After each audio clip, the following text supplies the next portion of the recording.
A very good Tuesday morning to you. It is Entrepreneurship Tuesday here on Y in the Morning on Y254 channel. And I'm Hilda Wadidi. And before we begin, and without further ado, we'll dive into the music, life and style segment. And with me in studio, I have one Derek Kimani who goes by the name of Decqo.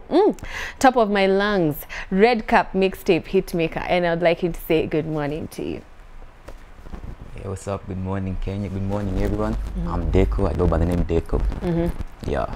All right. So Decqo, you have made 20 tracks in a mixtape called Red Cup. Why did you decide to call it Red Cup, though? Yeah, Red Cup because when I was making it, or when I was writing it, it was during that time when I was really having some fun, some Red Cup moments. Like, can you be specific? Yeah, I was like partying and all. So I thought instead of like wasting my time partying, let me like write a mixtape. So I took that time off the party and wrote the Red Cup mixtape. So the party scene kind of inspired a lot of your tracks. Yes, most of them. So take us through your creative process when you're writing your music. When you now you've said you adapted it from most of the partying scenes. Take us through your creative process. What do you think about when you want to write a track? What do you take into consideration? Most of them are actually inspired by real life moments, like the love ones, the party ones. Also, most of them are like inspired by real life moments. So when I go through a moment and it actually makes an impact to my life, I tend to write about it or think about it more, then I write about it. Yeah. All right, so now let's talk about Top of My Lungs. You've said that it's an intro to your mixtape, Red Cup, and you produced and directed and did everything yourself. So can you tell us, did you study? What did you study? Like, how are you able to do all of this by yourself?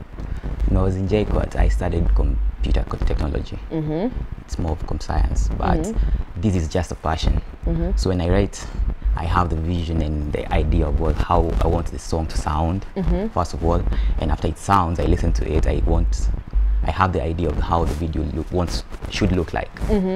But then again, the budget is a little bit too high. When the budget is a little bit too high, I tend to do it on my own. Oh, so it's actually a way of economizing and cutting costs. It's not really economizing, but yes, it actually falls under economizing, but it's because I put my ideas out there without people having to interfere with them. Yeah. All right, so out of your 20 tracks in your mixtape, why did you decide to choose Top of My Lungs to be the intro? Because I've done with someone who is not around. Oh, Mula Blue, sorry. Yeah.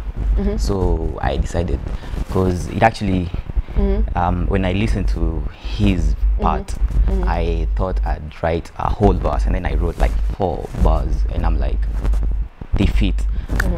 So I put it as a bonus track, because I've featured someone. I've not featured so many people in my mixtape, so this one I've featured someone, so I decided to like make it a bonus track. Who is this someone that you have featured that you don't want to mention? No, I've mentioned it. It's Mula Blue. I've mentioned Mula Blue. Oh, Mula Blue. Yeah, he's not from around though. Yeah. So tell us, who is Derek Kimani outside of music? Derek now Kimani. That we know you've been in Y254. Yeah, Derek Kimani is wow. Derek Kimani is so many things. He's a fun-loving guy. He's a scholar. He's a guy who does his own things and likes following protocol, and yeah. Also, he loves his family. Yeah. So I you. So Derek Kimani is so many things besides music. Yeah, and also. So what's your hustle? Because you'd like to understand, you know, like most artists usually complain a lot about finances and money, and so we'd like to understand, at your age and you're still young, how have you been able to sustain yourself financially and be able to produce music? We'd like to know, do you even have another hustle on the side? Yeah, I used to, and then I paused it for a moment. But I used to have an hustle on my side as I was doing school, and then I paused the hustle since January. As I told you, I dropped the first song in January 1st. So since January, I paused the hustle for a bit, and also I'm planning on studying the editing and video stuff. So I'm planning on going back to school for the video stuff, because I think I should be doing my own videos and other people's videos the way they really want them to be. Okay, speaking of other people and doing videos for other people, are there any Kenyan artists in specific that you would like to work with? Yes. Videos or collaboration? Even in terms of videos. No, first of all, there are so many. There are so many. There are creative people in Kenya. So many creative people in Kenya. So Nai boy. Nai boy. Kwa nini unasema na chini chini? Because we're watching Y254 today. Nai boy, Nyashinsky, such creative people. Yeah. Okay. So what about now in terms of collaborations? Are there any female artists you'd like to collaborate with? Yeah. There's one I know of, and probably she's not out there yet. She's called Ruby. Yeah, and there are others. Yeah. Okay. So now that you're kind of brand new in the industry, since it's from January this year, what can you say have been some of the lessons you've learned about the Kenyan music industry by the time you were clocking to this? You're almost on the 9th or 10th month of the year. Yeah. So Kenyan music is tough, but it's good to it's okay when it's tough, because it actually challenges you and makes you stay focused and stay sharp. But at the same time, it's all about strategy, and strategy. If you have a strategy when approaching this Kenyan music, I think you can do something. Yeah. All right, so let's talk about some of your other tracks. Kuna moja hapa inaitwa Mji wa Raha. So you actually do explore singing Kiswahili. Tell us what was going through your mind when you were creating Mji wa Raha. Mji wa Raha is actually like summarizes the whole Red Cup vibe. It's about how Nairobi ni Mji wa Raha. Yeah, ni Mji wa Raha. We like to get down. Yeah. Nairobi ni Moja. It's inspired by the fact that I went through the Red Cup moment, and yeah. Okay. We'll move on to another one, which is She Don't Know. She Don't Know. You know me, I'm a she, so I'd like to understand what doesn't she know. She Don't Know was a song I was actually with my mom, and I saw some lady over there, random person, and she was looking fine and all, and I was like, yeah, maybe she doesn't know. She doesn't know that I looked at her. She doesn't know that she's fine. She doesn't know that, because I'll never probably meet her again. I have never met her. So when I was with my mom the whole time, I was thinking about that, and I was listening to some beats. So I started freestyling to the chorus, the She Don't Know, and it came up. Okay, so have you ever performed before? Yeah, I have. Where? Tell us about that experience. I've performed in clubs in town. I've performed around here actually. Kenyan National Theatre. I've performed the Giza Club. I've performed in Juja. I've performed in Hurlingham. I've performed several places. Yeah, and several events, but still. Out of all these events and performances that you went for, which one was the greatest one of them all? There's one event I actually was the main person. It was immediately I dropped the first song. Where was this event? What is it called? You are not telling us. It was far. It was not in Nairobi, but.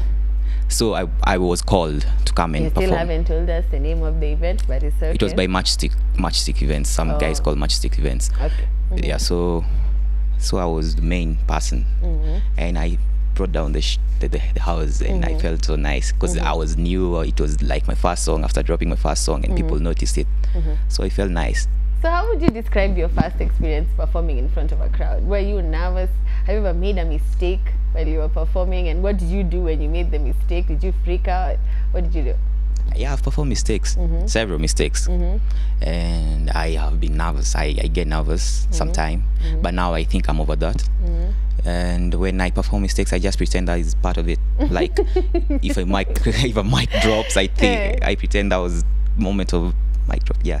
So disaster management, crisis management. Yeah, I was actually taught by someone over there. Yeah. All right, but then who's that over there? You need to give a is shout. my sister and Stroke, my manager. Also, your sister manages you. Yes. What's the difference between an artist? Okay, what can you say has been your experience having a manager? Because many artists don't have managers and some do. So we'd like to understand what's the big difference. Have you been alone before you started together? She has been there. As I said, she's my sister, so she knows when I was starting. She has seen me start. So even before she established herself as a manager, she was a manager. She was listening to the music, telling me where to go, how to go, especially when performing, before I perform. Yeah. Okay, so what next for Decqo after Red Cup? Decqo, there's so much. The mixtape is just fire. We should just keep tabs to it. It's just fire. It's a versatile. It's the most versatile mixtape. I like calling it that because there's a mixture of like all genres. Like this one is trap kinda. The next one is grime, Afro kinda. The She Don't Know one is R&B kinda.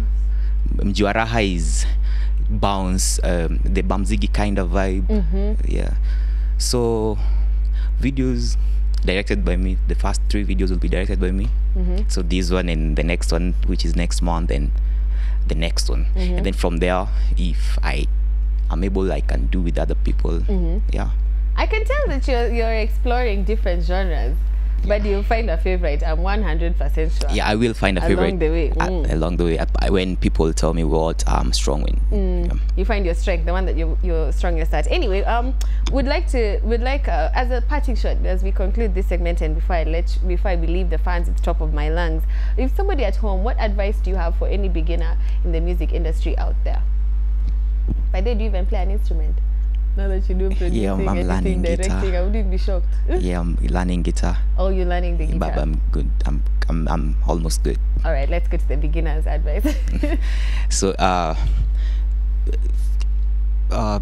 for our start, as in music, is just you just let your mind, you become a free thinker, open-minded, and begin without having to think that you're a beginner. You just don't term yourself as a beginner. You just begin with confidence, and when you have confidence, other people will believe in your stuff and they'll take up what you're giving them. So even if you're a beginner, you have the confidence, people think you've been there and they'll appreciate you. And again, hard work, I think. And also don't wait for people to come and push you, or rather to do stuff for you, or rather to finance you. You just do yourself. People accept what you're doing. You do. I like saying, do what you have to do today. If you've done enough today, leave the rest. Don't be afraid about tomorrow, because today you just done enough today. All right, don't be afraid about tomorrow. Just do what you can do today, and take it. Enough today, don't be afraid about tomorrow. All right, one day at a time. I hope. But me, I'm fine, and I know it though. So the top of my lungs, we're going to leave the fans with that one and like you to perform it kidogo. But I'd like to first understand, why did you decide to call it this, top of my lungs? Top of my lungs, I was going through some moment over there. What was the moment? Those moments. So I just wrote 4 bars. Actually, it's actually 4 bars. The guy did the chorus, I wrote the 4 bars, and I felt the 4 bars explained everything I was going through that moment, because yeah, they just said everything I was going through that moment. My bars, and then his bars, I think, explained everything he was going through that moment also. All right, then you're gonna give the fans a taste of that music live here, so that they can hear how it sounds. Top of my lungs coming through your airways. This is one Decqo for you, and you've been watching Music, Life and Style segment with myself, Hilda Wadidi. Don't go anywhere. Barry Moses and myself will continue. It's Entrepreneurship Tuesday. We're learning about people's hustles and how they make their money, and people who are trying things in this life and doing and becoming jacks of all trades. I wish I could do all that. Produce, edit, write. Oh gosh. But anyway, I'll start learning also. I'll become aggressive kidogo. Anyway, take it away with Top of my lungs. Okay, so I'll do my buzz. So top of my lungs, cause I'm feeling insane. Drop of my blood is what drinking is stay. Follow my arms is what the niggas say. Call on 911, I'm still killing it. Hey, drop a mop. So yeah, that's basically it. Should I stand? All right, yeah, you can even stand up. Go ahead. Go ahead. So Hold the microphone. Yeah, the microphone. Okay. Sawa, basi. Top of my lungs coming through your airwaves. Don't go anywhere. Sure.